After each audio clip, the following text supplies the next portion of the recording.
With Black Friday and Cyber Monday purchases getting ready to haunt us like the ghosts of our future credit card bills, boy, I'm gonna need that. It's time to kick off the holiday networking season. And I got 5 tips that can help you do it just right.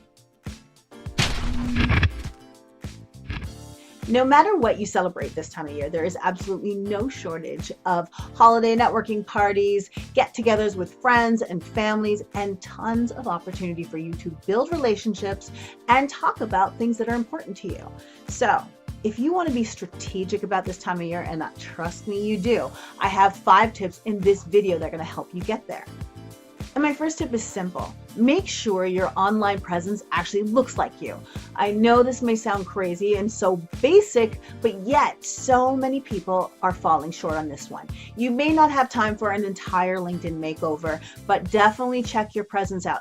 Do you have a profile picture that actually looks like you right now? Do you have information that explains what you do and how you serve, so that when people are looking you up, you can jog their memory with the information that you've shared on your profile so they know how to refer you or work with you. Tip number 2, prepare before you go. Usually these days you can anticipate who may be attending the event that you're going to. Perhaps there's an event where there's somebody in a different department that you want to get connected with, or there's your ideal clients, or perhaps people that you want to partner with. Either way, you want to do your research. It may be cold outside, but you don't need to start off a conversation like a cold call. There may be something that they've posted that resonates with you, and it's a great way to start a conversation. Tip number 3, connect with them on the spot. This is one of the best ways to avoid networking administration. That's what I'm talking about when you come home with a stack of business cards this thick that you have to go through and do the proper connections on LinkedIn or wherever else they are online.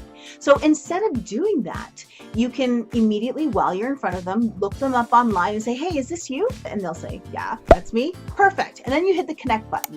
This is amazing for 2 reasons. 1, like I said before, no networking admin when you get home. And 2, you get to take advantage of my next tip. Tip number 4, the real gift of the season is in the follow-up.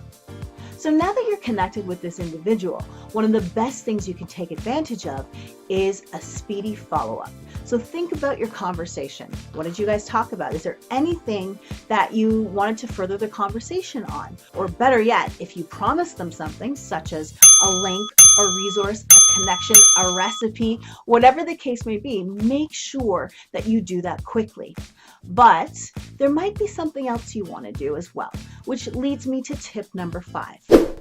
Don't be afraid to ask for the sale, the appointment, or the discussion or conversation at a later date if the opportunity presents itself.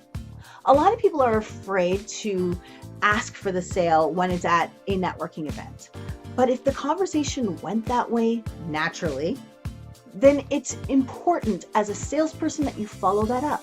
Or if someone said that they're going to help you find a job, it's okay to follow up and ask. Well, there you have it, my 5 tips to help you rock this holiday networking season. Do you have any tips that you want to share? Definitely let me know in the comments below. And if we're not connected, you're not doing your networking. So make sure you connect with me on whatever network you're on. I'm always open to having new connections on LinkedIn, so don't forget about me there too.